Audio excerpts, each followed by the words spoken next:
रात का समय है। समुंदर की हवा ठंडी है, पर इस ठंड में एक अजीब सी गर्मी छुपी है। ऐसी गर्मी जो सिर्फ तब महसूस होती है जब इंसान के दिल में जुनून का तूफान चल रहा हो। आप इमेजिन करो, आप एक पुराने वुडन शिप के डेक पर खड़े हो। नीचे समुंदर का गहरा अंधेरा, ऊपर बस एक लाचार कमजोर सी लैंटर्न की रोशनी, पानी की आवाज, हवा का शोर, और कहीं दूर एक अजीब सा साउंड, जैसे कोई जायंट क्रीचर पानी को तोड़कर ऊपर आ रहा हो। आज की इस कहानी में हम एक ऑर्डिनरी जोता नहीं, बल्कि इंसान के ऑब्सेशन, रिवेंज और फेट की कहानी सुनने वाले हैं। ये कहानी है कैप्टन आहब और उसके सामने खड़ी एक सफेद, दांते शदीद दुश्मन, मोबी डिक। पर असली सवाल ये नहीं कि वेल कौन थी। असली सवाल ये है, इंसान के अंदर कौन सी वेल छुपी होती है। चलिए शुरू करते हैं। Moby Dick, the storm inside us. Call me Ishmael, English literature की सबसे आइकॉनिक ओपनिंग लाइन। सिंपल लेकिन अनसेटलिंग। इश्माइल एक ऐसे इंसान की आवाज है जो दुनिया से थोड़ा थक चुका है, जिंदा है पर जीने का मतलब ढूंढ रहा है। वो कहता है, जब लाइफ बोरिंग हो जाए, फ्रस्ट्रेशन बढ़ जाए, तब मैं समुंदर की तरफ भाग जाता हूं। और हम सब कभी ना कभी ऐसा फील करते हैं। जब दुनिया का लोड ज्यादा हो जाए तो हम भी एस्केप ढूंढते हैं। कोई ट्रैवल, कोई म्यूजिक, कोई पैशन, या कोई रिस्की एडवेंचर।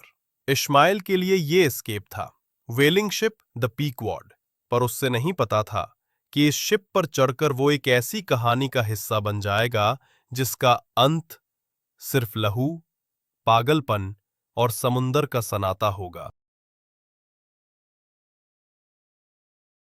बोर्डिंग हाउस में इश्माइल की मुलाकात होती है एक टैटूड हरपूनर से, क्विकवैग, एक सैवेज, एक कैनिबल।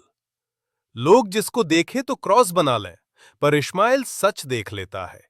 क्विकवैग इंसान है, दिलदार है और फेथफुल है। दोनों की दोस्ती शायद लिटरेचर की सबसे पूरे दोस्ती में से एक है। Without expecting anything, without judgement. इस दोस्ती का मैसेज सिंपल है। दुनिया के labels, caste, skin colour, religion, ये सब मानवता के सामने मीनिंग लूज कर देते हैं। और फिर दोनों डिसाइड करते हैं, द पीकवॉर्ड ज्वाइन करेंगे। उन्हें नहीं पता था वो एक पागल आदमी का इंजन बनने जा रहे हैं। द पीकवॉर्ड कोई नॉर्मल शिप नहीं, ये एक फ्लोटिंग फैक्ट्री है। वेलिंग के लिए डिजाइन हुआ बीस्ट। शिप के ओनर्स कैप्टन एहाब के नाम से डरते भी है और प्राउड भी है। क्यों? क्योंकि एहाब एक लेजेंड है, एक ऐसा वेलर जिसको ओशन खुद सलाम करता था। पर अब वो आदमी एक ब्रोकन बीस्ट बन चुका था। एहाब का एक ही ऑब्सेशन था, मोबी डिक, एक जाइंट व्हाइट स्पर्म वेल जिसने एहाब का लेग तोड़ दिया था। फिजिकल नहीं, मेंटल डैमेज सबसे बड़ा था। एहाब ने अपने लकड़ी के पैर से शिप के डेक पर एक आवाज बनाई, ठक ठक ठक, और अनाउंसिंग हिज पर्पस, मैं मोबी डिक को मारूंगा, चाहे मुझे जहन्नुम तक जाना पड़े। क्रू शॉक्ड, पर एहाब की इंटेंसिटी कंटेजियस थी। उसकी आंखों में आग थी और बंदा ऐसा था कि लोग उसके पीछे चल पड़ते थे। इससे हम एक चीज सीखते हैं, कैरिज्मेटिक लीडर्स हमें जहां भी ले जा सकते हैं, चाहे वो सक्सेस हो या विनाश। अगर आप सोचो वेल एक एनिमल है, तो आहब इतना ऑब्सेस्ड क्यों? क्योंकि मोबी डिक को मेलविल ने एक सिंबल बनाया है, अनकंट्रोलेबल नेचर, फेट जो किसी के हाथ में नहीं, इंसान की लिमिटेशंस, और वो दर्द जिससे इंसान भाग नहीं सकता। आहब के लिए वेल सिर्फ एक मॉन्स्टर नहीं, वेल उसका ट्रॉमा था, उसकी ईगो, उसकी बेइज्जती, उसका बड़ा सा अनआंसर्ड वाई। आहब समझता था, अगर मैं मोबी डिक को मार दूं, तो मैं अपने अंदर के दुख को भी मार दूंगा। पर हम सब जानते हैं, इंटरनल पेन को एक्सटर्नल वर्ल्ड पे अटैक करके कभी सॉल्व नहीं किया जा सकता।